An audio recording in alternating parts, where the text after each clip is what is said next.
Mr. Anjo Iliana, abay tila baga naglabas ng video kung saan umiiyak at tila sising-sisi sa kanyang mga ginawa. Ang lahat ng yan, but before that, if you haven't subscribed yet to my YouTube channel, please don't forget to like, share, and subscribe at hit mo na rin ang notification bell for more showbiz updates. Bago tayo of course magpatuloy sa ating updates for today's video, of course nais kong pasalamatan kayo for always watching and trusting this channel. Thank you so much sa inyong laging panonood at palagi ang pagsubaybay sa mga updates po natin. Maraming salamat po. At ngayong araw, ito na pag-usapan natin si Mr. Anjo Iliana kung saan ginulat nito ang ilan sa mga netizen at ilan sa mga taga-subaybay nito sa kanya pong TikTok account na kung saan naglabas po siya ng isang short video clip na siya po ay umiiyak. Tila baga naging emosyonal si Mr. Anjo Iliana. Baka po isa ito sa mga senyales na nakukonsensya siya, lalo na't isa sa pinakahuli niyang binira at siniraan sa publiko ay si Miss Chris Aquino na nakaratay po sa sakit. So, marami din po kasi or isa sa mga talagang masasabi natin na nagpapagilty dito kay Mr. Anjo Iliana, ilan sa mga naging statement din ni Manay Christy Permin towards him.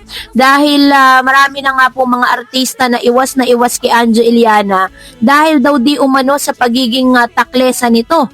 At the same time ay sinasabing hindi nga daw di umano mapagkakatiwalaan ng isang Mr. Ito pong si Anjo Iliana. Panoorin natin ang ilan sa mga bidyong ito. Ang hamon namin sa iyo, Anjo Iliana, kasi di ba 2 dekada mong nakasama ang mga Dabarkads, lalo na ang Tito Vic and Joey, pero niyurakan mo, siniraan mo sila, ang kanilang pagkatao, ang kanilang integridad, ang kanilang buhay, pati ang mga tahimik na ngayon, tulad ni Jose at saka ni Mergin. Yes. Ito ang hamon namin sa iyo. Sige nga, kung talagang matapang ka. Total naman, napakatabil ng dila mo eh. Wala naman talagang garter yung dila mo. Kaya mo bang siraan si dating Mayor Joey Marquez? Ay, grabe naman yan. Sino hamon mo? Ay, ito sige nga, si John Estrada. Sige nga. Ikaw. Ay nako, ito mas matindi. Ito dadami ang views mo rito pag siniraan mo si Congressman Richard Gomez. Di ba? Iba ang tapang-tapang mo? Ang basihan po namin dito, mga kachika. Kasi itong Dabarkads, ang Tito Vic and Joey, abay mahigit na 2 dekada niya nakasama. Nakapagbuo kayo ng isang pagkakaibigan na akala nila ay sincero ka pero hindi naman pala. Eto ngayon, kasama mo sa iisang grupo kayo. Sana mayapang si Tatay Douglas Quijano. Sige nga kung talagang matapang ka at yan na talagang ginagawa mong opisyo ngayon. Siraan mo nga si dating Mayor Joey Marquez. Lagtad ang buhay ni Mayor, ha? Ay, kasi ito talaga may kapani-paniwala kasi nakasama iisa ang manager eh. Parang, di ba, pag nag-a-apply ka sa isang manager, sasabihin mo lahat. Siyempre, Parang maiwasan yung mga bagay-bagay. Pero ano may sisira mo sa tatlong ito?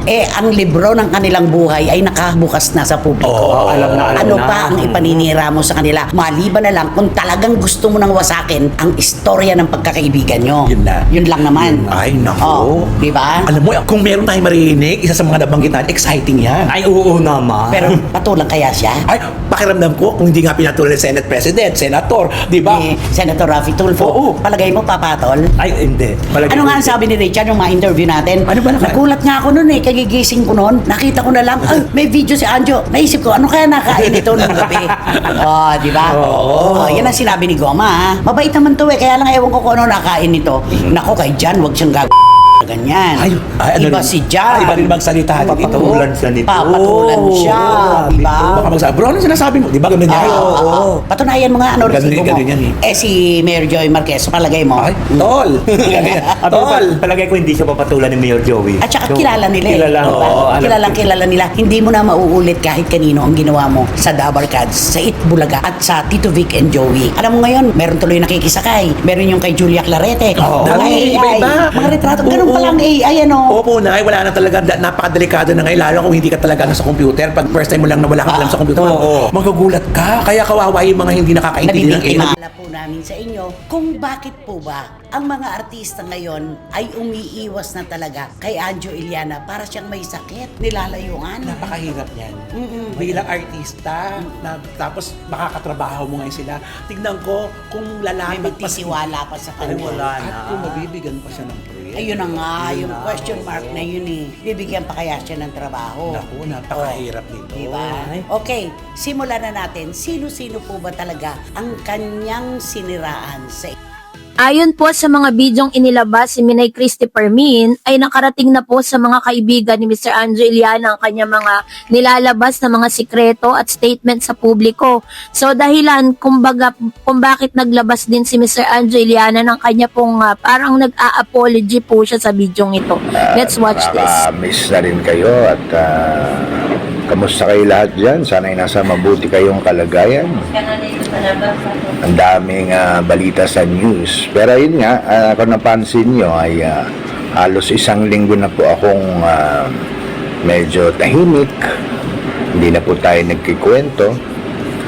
At umiiwas din tayo ngayon sa mga news kasi sabi ko nga kaya naman tayo kumalma nung isang linggo na at nananahimik sa mga kwento kasi sabi ko nga parang marami tayong nasasaktan sa ating mga kwento. Kaya nga sabi ko, teka, kalma muna tayo, wag muna tayo magpadala ng emosyon.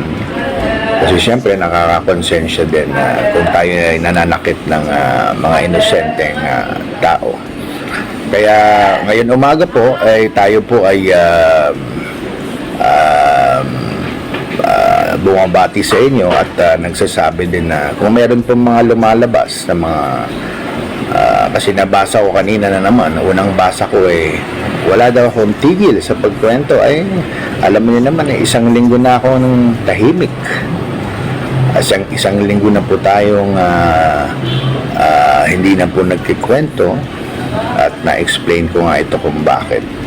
Pero ganun pa man, i-explain ko ulit na tayo po ay nananahimik ng isang linggo na. Ayaw na natin magkwento sapagkat yun nga ay mukhang nakakasakit tayo ng ibang damdamin na hindi ko gusto na nananakit ng damdamin ng kapwa. Kaya again, hindi po totoo yung mga lumalabas na chismis na tayo po ay tuloy-tuloy pa rin daw nagkikwento. Alam niyo naman na isang linggo na akong quiet, kalmado. Pag nagkikwentuhan tayo dito ay sa mga bagay-bagay na lang na pang araw-araw. Hindi ko na po hinuhugot yung mga nakaraan. Katulad ng mga huling linggo na tayo po ay nagkikwento ng mga masasama ng loob, mga lumang kwento ng hinanakit. Kaya yun lang, pinapaalala ko lang po sa inyo, baka madala kayo sa mga pagbibintang ngayon na sinasabi ay hindi pa daw ako tumitigil na pagkwento. Isang linggo na hindi naman tayo makapagsisinungaling. Isang linggo na po tayong humingi sa inyo ng dispensa dahil tayo po ay kalmado at wala na po tayong kwento. Isang linggo na. Pero hindi naman ibig sabihin hindi na tayo pwede kamustahan.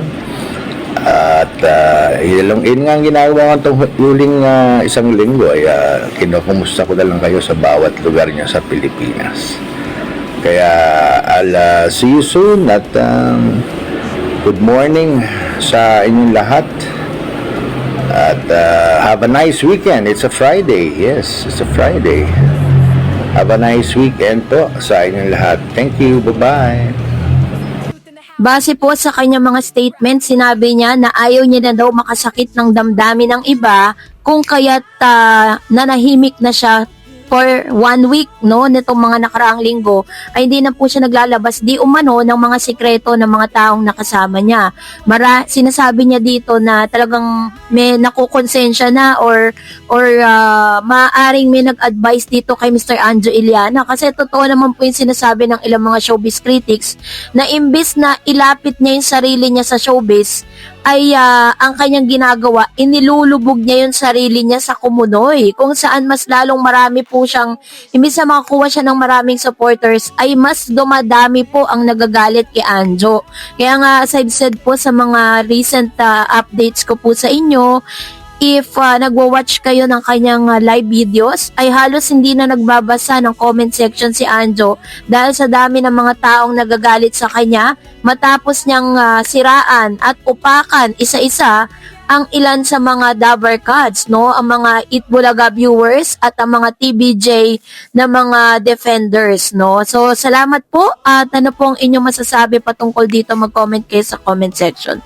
And that's it for today. For more videos and updates, please don't forget to like and subscribe, and please don't forget to follow my Facebook page, DarEds TV, and DarEds channel. God bless everyone!